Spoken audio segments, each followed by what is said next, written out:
Dubbing ఆర్టిస్ట్‌కి almost అంటే అక్కడున్న పర్సనాలిటీని బట్టి ఆ ఎక్స్‌ప్రెషన్స్ గూడా మీరు ఇవ్వాల్సి వస్తది. సో, యాక్టింగ్ ఎప్పుడైనా ట్రై చేసారా? యాక్టింగ్ అంటే యాక్టింగ్ గురించి స్పెషల్‌గా తెలుసుకోకూడదు. ఎందుకంటే మేము screen behind that actors. Okay. Front of కాదు. మేము ఫ్రంట్‌లో వాయిస్ వినిపిస్తుంది అంటే ఆ యాక్టింగ్‌కి తగినట్టుగా యాక్టింగ్ చేస్తూనే డబ్బింగ్ చెప్పాల్సి ఉంటుంది. సో, అది కొంచెం కష్టమే.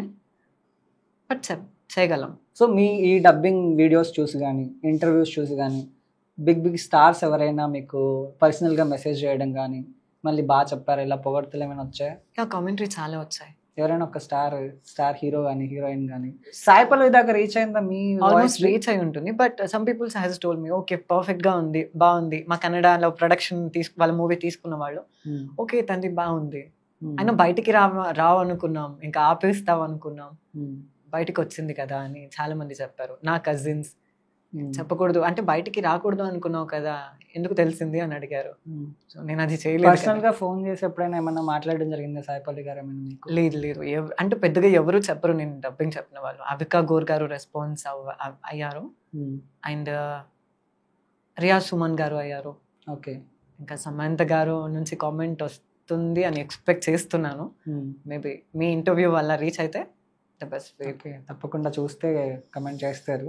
అంటే సమంత గారు కూడా లైక్ వెరీ స్ట్రగుల్ అనమాట, చాలా స్ట్రగుల్ అయ్యి అంత స్టేజ్కి వచ్చారు. సో సమంత గారు కూడా మీకు మీ పర్సనల్గా ఏమైనా సమంత గారి గురించి చెప్పగలరా? ఆల్మోస్ట్ నేను దాని గురించి ఎంత అడిగినా కూడా చెప్పగలను. She an independent lady. ఎంత ప్రాబ్లమ్ అయినా బేర్ చేస్తుంది, దాన్ని దాటుకుని వెళ్తుంది. సో తన హెల్త్ నుంచి పర్సనల్ రిలేషన్షిప్ వరకు తను బ్యాలెన్స్ చేసింది అంటే షీఈ్ అన్ ఇండిపెండెంట్. తను అన్నిటినీ తీసుకుంటుంది, ఎలా బ్యాలెన్స్ చేయాలో కూడా తెలుస్తుంది. అంటే ఒక ఇండిపెండెంట్ ఉమెన్కి పర్ఫెక్ట్ ఎగ్జాంపుల్ అంటే సమంత గారు అని చెప్పొచ్చు. సో నాగ చైతన్య సమంత డైవర్స్ వెనకాల ఎవరు తప్పు ఉండొచ్చు అని మీరు ఫీల్ అవుతున్నారు? అంటే సమంత తప్పు ఉండొచ్చు లేకపోతే నాగ చైతన్య తప్పు ఉండొచ్చు?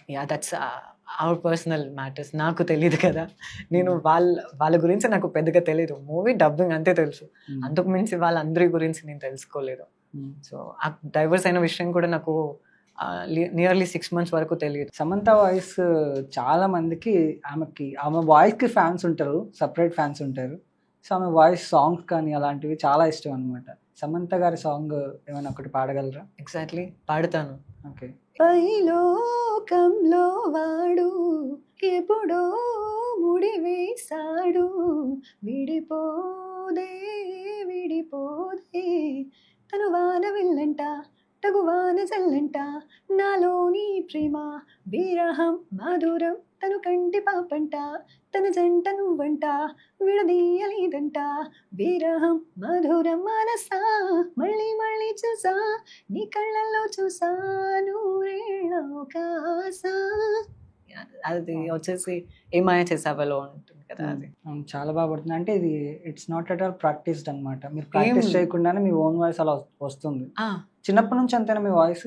చిన్నప్పటి నుంచి అంతే. అంటే స్కూల్ టైంలో కానీ కాలేజ్ టైంలో కానీ లేడీ అంటే ఫెమినైన్ వాయిస్ ఉన్నప్పుడు కమెంట్స్ చేస్తారు, అంటే మీ ఫ్రెండ్స్ కానీ స్కూల్లో ఉన్న వాళ్ళు కానీ, అరే ఏంట్రా నీ వాయిస్ అమ్మాయిలా ఉంది, అలాంటి కమెంట్స్ ఏమైనా వచ్చాయి మీకు? వచ్చాయి. అప్పుడు మీరు ఎలా ఫీల్ అయ్యారు? మీరు ఫీల్ అవ్వడం ఏం లేకుంటుంది, ఇంకా వాళ్ళు అలాగే అంటూ ఉంటారు. సో అని లీవ్ చేశాను. ఇంట్లో పేరెంట్స్కి చెప్పినప్పుడు సో వాళ్ళు చెప్పారు, నీ వాయిస్ వేరే ఒక్కరికి సెట్ అవుతుంది కదా, నువ్వెందుకు బాధపడుతున్నావు అని. బయటికి రాకముందే నా పేరెంట్స్ సపోర్ట్ చేస్తున్నారు అప్పటికి నాకు డబ్బింగ్స్కి వెళ్ళడానికి. So okay. అంటే అప్పుడు కమెంట్ చేసిన వాళ్ళు ఎవరైనా ఇప్పుడు మళ్ళీ కాల్ చేసి పొగడ్డం జరిగిందా? పొగడ్డం జరిగింది. ఏమంటున్నారు మీ ఫ్రెండ్స్? వాళ్ళు వాట్సాప్ స్టేటస్లో ఇన్స్టా స్టోరీలో పెట్టడం కూడా జరిగింది.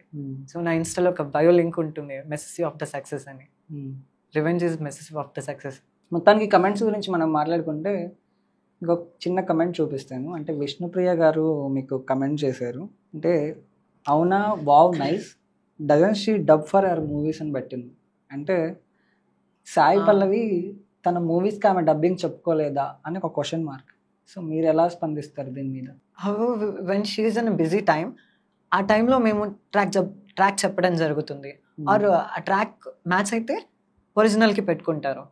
సో ఆల్మోస్ట్ చూసుకుంటే కన్నడ తమిళ్ తెలుగుకు కంపేర్ చేసుకుంటే తెలుగులో కొన్ని మూవీస్కి చెప్పింది తను, కొన్ని మూవీస్కి మేము కూడా చెప్పడం జరిగింది. సో అలాంటి టైంలో యా అన్నిటికీ చెప్పుకోరు ఏ ఆర్టిస్ట్ కూడా, ఓకే. అన్నిటికీ చెప్పరు ఏ యాక్టర్ కూడా. సమ్ ఆర్టిస్ట్లని వాళ్ళ క్యారెక్టర్ అండ్ పర్సనాలిటీకి సెట్ అయ్యే వాయిసెస్ని పెడతారు. ఓకే. సో అన్ని మూవీ ఆఫ్ క్యారెక్టర్స్కి నా వాయిస్ సెట్ అవుతుందని నేను చెప్పలేను. సో ఇంకొక కమెంట్ ఏంటంటే అసలు వీడు డబ్బింగే చెప్పలేదు అని పెట్టారు. అంటే డబ్బింగ్ చెప్పలేదు అంటే నేను బయటికి రాలేదు ఆ మూవీ వచ్చినప్పుడు. ఆ మూవీ వచ్చినప్పుడు బయటికి రాలేదు. సో ఆల్రెడీ అన్ని ఇంటర్వ్యూస్లో చెప్పాను, నా పేరు ఎక్కడ ఎక్స్పోజ్ చేయొద్దు, నాకు ప్రాబ్లం అవుతుంది అని. అండ్ ఫేక్ భయ్య సాయి పల్లవి వాయిస్ రియల్గా చెప్పింది లేదు, ట్రెండింగ్ కోసం కావాలని ఇలా చేస్తున్నాడు. ఓకే, ట్రెండింగ్ అంటే తెలుగులోకి వచ్చేసి ట్రెండింగ్. ఓకే, తమిళ అండ్ మలయాళంలో కూడా మేమే చెప్తున్నాం, కన్నడలో కూడా మేమే చెప్తున్నాం కదా. అంటే ఇవి నా పర్సనల్ క్వశ్చన్స్ కాదు, నేను వాళ్ళకి ఆన్సర్ చెప్తున్నాను. తమిళ అండ్ తెలుగు మలయాళంలో కన్నడ అని వస్తుంది కదా, దాంట్లో కూడా మేమే చెప్పాం కదా. అంటే వేరే లాంగ్వేజ్ కి చెప్తే డబ్బింగ్ ఆర్టిస్ట్ కారా. ఇంకొక కమెంట్ ఏంటంటే ఎక్కడైనా మెయిల్ యాక్టర్స్ కి మెయిల్ డబ్బింగ్ చెప్తారు, నువ్వేంట్రా హీరోయిన్స్ కి డబ్బింగ్ చెప్తున్నావు. అది నాకు దేవుడిచ్చిన వరం, సో అందుకే చెప్తున్నా. ఇంకొక కమెంట్, ఇది అడిగితే బాగోదేమో, అంటే మీరు మెయిలా ఫీమేలా అని ఒక అబ్బాయి కమెంట్ చేశాడు. సెలబ్రిటీస్ ని వదలట్లేదు, నన్ను ఎక్కడ వదులుతారు ఇంకా. అంటే ఎందుకు అలాంటి కమెంట్స్, మీరు చదువుతారా కమెంట్స్? ఒకరి ఐడికి వెళ్ళి రీల్ స్క్రోల్ చేస్తున్నప్పుడు ఒక ఐడి రీల్ చూసి కామెంట్ ని చదివినప్పుడు వాళ్ళ కామెంట్ ని నేను ఎలాగో ఫీల్ అవుతానో, నా రీల్ ని చూసినప్పుడు కూడా నేను అలాగే ఫీల్ అవుతాను. నేను పర్సనల్ గా తీసుకోను. ఓకే, వాళ్ళ కామెంట్ కి ఈ పర్సన్ ఇలా పెట్టారు, నా వీడియో కూడా వాళ్ళకి ఏదో నెగిటివ్ కనిపించి పెట్టుంటారు, సో అంతే తీసుకుంటాను. బ్యాడ్ కమెంట్స్ పెట్టే వాళ్ళకి మీరు ఏమైనా పర్సనల్ గా ఏమైనా చెప్తారంటే వార్నింగ్ లేకపోతే వార్నింగ్ ఏం లేదు, అది ఎంకరేజ్మెంట్ నాకు తెలిసి. ఓకే, సో అది కొంచెం నేను దగ్గరికి తీసుకుంటాను. ఓకే, ఎంకరేజ్ చేసే వాళ్ళు ఎంతమంది ఉన్నారు, మన గురించి ఆలోచించి మన తప్పుల్ని అండ్ మన మిస్టేక్స్ ని వెతికి తీసి తవ్వుతున్నారంటే వాళ్ళు మన మీద ఎంత ఇంట్రెస్ట్ పెట్టి కాన్సన్ట్రేషన్ పెట్టి చూస్తున్నారు అని అర్థం. అంటే మీ డబ్బింగ్ కి ఫ్యాన్స్ ఉంటారు కదా, సో ఫ్యాన్స్ కోసం ఏమైనా ఒక డైలాగ్ చెప్పండి. ఫ్యాన్స్ కోసం, మీకున్న డబ్బింగ్ ఫ్యాన్స్ కోసం. అది కాదబ్బా, కోపంలో ఏదో అన్నాను, ఇంత పెద్ద పనిష్మెంట్ ఇస్తారా? కోపంలో నువ్వు ఏం చెప్తున్నావో నీకైనా అర్థమవుతుందా సూర్య? ఎప్పుడు విడిపోతామని ఇప్పుడే విడిపోవడం ఏంటి? స్టూపిడ్గా లేదా నీకు? వై వాంట్ యూ అండర్స్టాండ్ అని చెప్తా. Okay, nice. కొట్టే ప్రతి దెబ్బ నొప్పి పుట్టడానికి అయితే లోకం అమ్మ కడుపులోనే ఆగిపోయేది శాలిని. సో రుక్మిణి వాసంత్ గారికి కూడా మీరు డబ్బింగ్ చెప్పారని విన్నాను. అంటే ఆమె మూవీస్లో నుంచి ఏమైనా కొంచెం మంచి డైలాగ్స్, మీకు నచ్చిన డైలాగ్స్ కానీ? యా, ఆల్మోస్ట్ అందరికీ సముద్రం గురించి అంటే చాలా ఇష్టం ఉంటుంది. సో ఒకరిని లవ్ చేసే పర్సన్ని కంపేర్ చేసుకుని సముద్రం గురించి మాట్లాడటం ఇంకా ఇష్టంగా ఉంటుంది. సో అందులో సముద్రం గురించి ఒక డైలాగ్ చెప్తుంది తను. గాడిద, మొన్న ఎంత మంచి కళ వచ్చిందో తెలుసా? మా ఊరి పక్కన సముద్రం అని తెలుసా? ఆ అలల శబ్దం వింటుంటే నాకు గట్టిగా పాడాలనిపిస్తుంది. మనం కూడా ఇక్కడ ఒక చిన్న ఇల్లు కట్టుకుందామా ఎంచక్క? ఈ సముద్రం ఒడ్డున నీ చేయి పట్టుకుని నడవాలనిపిస్తుంది. ఎప్పుడూ చెప్పలేదు కానీ ఇప్పుడు చెప్తున్నాను, నా సముద్రాన్ని నువ్వు అని తెలుగులో ఉంటుంది. కನ್ನಡలోకి వచ్చేసి నేను చెప్పింది ఉంది. ಓಕೆ. ಕತ್ತೆ, ಮೊನ್ನೆ ಎಷ್ಟು ಒಳ್ಳೆ ಕನ್ಸು ಬಿದ್ದಿತ್ತು ಗೊತ್ತಾ ಮನು? ನಮ್ಮೂರ ಪಕ್ಕದಲ್ಲಿ ಸಮುದ್ರ ಇದೆ ಗೊತ್ತಾ? ಆಲೆಗಳ ಸದ್ದು ಕೇಳಿಸ್ತಾ ಇದ್ರೆ ಗಟ್ಟಿಯಾಗಿ ಹಾಡ್ಬೇಕಂತ ಅನಿಸ್ತಿದೆ.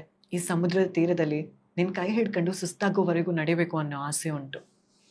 ಯಾವತ್ತೂ ಹೇಳಿಲ್ಲ ಅನ್ಸುತ್ತೆ, ಈಗ ಹೇಳ್ತಾ ಇದ್ದೀನಿ, ನನ್ನ ಸಮುದ್ರ ನೀನು.